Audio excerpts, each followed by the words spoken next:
جو چیز تمہاری زندگی میں حاوی ہونے کی کوشش کر رہی ہے اس سے اپنے آپ کو چھٹکارا دلانا.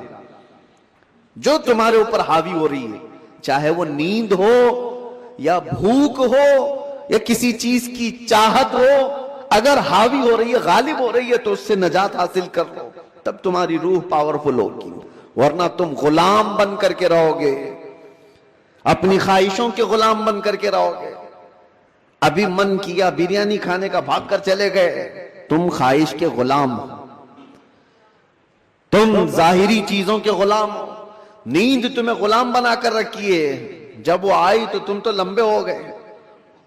تمہارا کنٹرول نیند پر نہیں، تمہارا کنٹرول بھوک پر نہیں، بلکہ وہ چیزیں تم پر کنٹرول رکھی ہوئی ہیں. تو سمجھ لو کہ تم کمزور آدمی ہو، تم کمزور ہو، تمہاری روح وہ طاقت نہیں رکھتی، تم مجبور ہو. اولیاء کاملین کو اس کے برعکس تربیت دی جاتی تھی. بھوک پر کنٹرول، خواہشات نفسانیہ پر کنٹرول اور نیند پر کنٹرول. حتیٰ کہ میں آپ کو بتاؤں، حضرت شاہ مینا رحمت اللہ تعالی علیہ لکھنؤ کے بہت بڑے بزرگ ہیں. وہ جب رات کو عبادت کے لیے کھڑے ہوتے، انسانی فطرت کا تقاضا ہے کہ نیند تو آتی ہے، لیکن وہ یہ چاہتے تھے کہ نیند انسان کی ضرورت ہے، اس کو بھی میں اپنے اوپر غالب ہونے نہیں دوں گا. میں جب چاہوں سو جاؤں، لیکن نیند جب چاہے تب مجھے نہ سلائے. نیند میری حاکم نہیں، میں اس پر حاکم ہوں. آپ نے کیا کیا جانتے ہیں؟ رات کو عبادت کے لیے روزانہ کھڑے ہو جاتے تھے. ایک دن ایسا ہوا کہ جھپکی آ گئی اور گر گئے.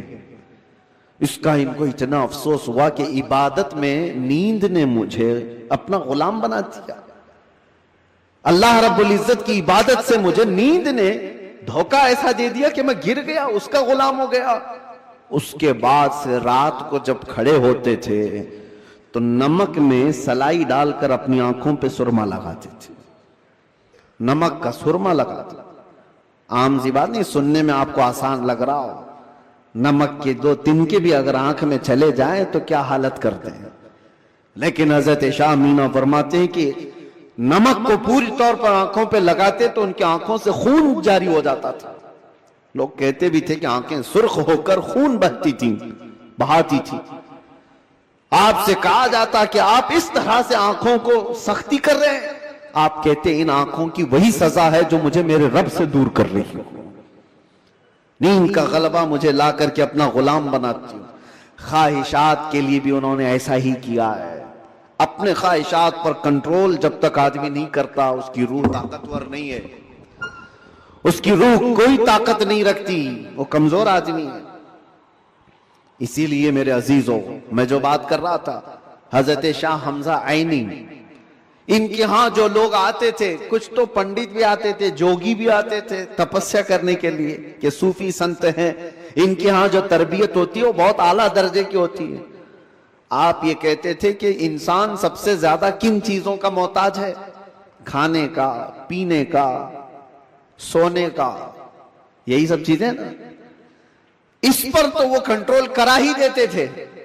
کوئی ایسا ان کے پاس مجاہد ہوتا، ریاضت کرنے والا، کہ 3 دن 4 دن تک بغیر کھائے پیے عبادت میں مصروف رہتے، کچھ بھی نہیں. اور یہ پاسبل ہے کیونکہ اللہ نے انسان کی باڈی کو فلیکسیبل بنایا ہے. اس کو جیسا بندہ ڈھالتا ہے ویسا جسم بنتا ہے. کوئی چیز امپاسبل نہیں ہے. بزرگوں نے یہ تربیت کیا.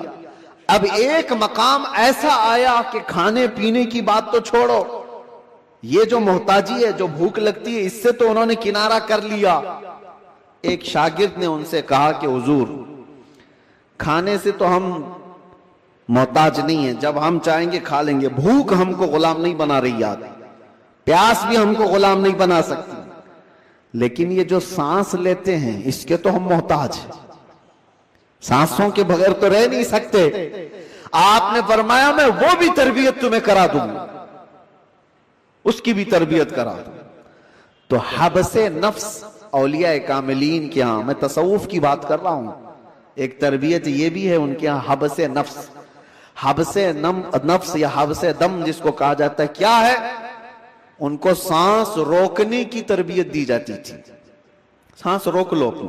آپ اپنی ناک اور منہ بند کر کے دیکھو کتنی دیر روک سکتے ہو. شاید 1 منٹ, کیونکہ عادت نہیں ہے. 1 منٹ سے زیادہ اپنے ناک اور منہ کو پکڑ نہیں سکتے. لیکن تربیت کے بعد ماررہ مطہرہ کی تاریخ میں ہے, حضرت شاہ حمزہ عینی کی بارگاہ میں جو تربیت پاتے تھے, ان کو سانس روکنے کی جو تربیت دی جاتی تھی, فجر کے بعد وہ سانس کو روکتے تھے تو ظہر تک لے کر جاتے تھے. ظہر تک. لوگوں کو ایسا لگ رہا ہوگا کہ اڑتی ہوئی باتیں ہیں. نہیں میرے عزیزوں, جب بندہ اپنے جسم کو ڈھالتا ہے کسی چیز میں تو اللہ تبارک و تعالی ہر چیز اس کے لیے ممکن بنا دیتا. اور ہم نے دنیا میں اپنے جسموں کو آزاد کر رکھا ہے. ساری دنیا اس جسم پر راج کرتی ہے. خواہشات ہم پر حکم کرتے ہیں, ہم ان پر کنٹرول نہیں پا رہے. آج ضرورت اسی بات کی ہے کہ ہم جن چیزوں کے ایڈکٹ ہوتے جا رہے ہیں ان چیزوں کو اپنی زندگی سے دور کرتے جائیں. کوئی خواہشات ایسی ہیں جو میرے اوپر حاوی ہو رہی ہوں, ان خواہشات سے اپنے دامن کو چھڑانے کی کوشش کریں. اور یہی تربیت بارگاہ مصطفیٰ صلی اللہ علیہ وسلم کی تھی.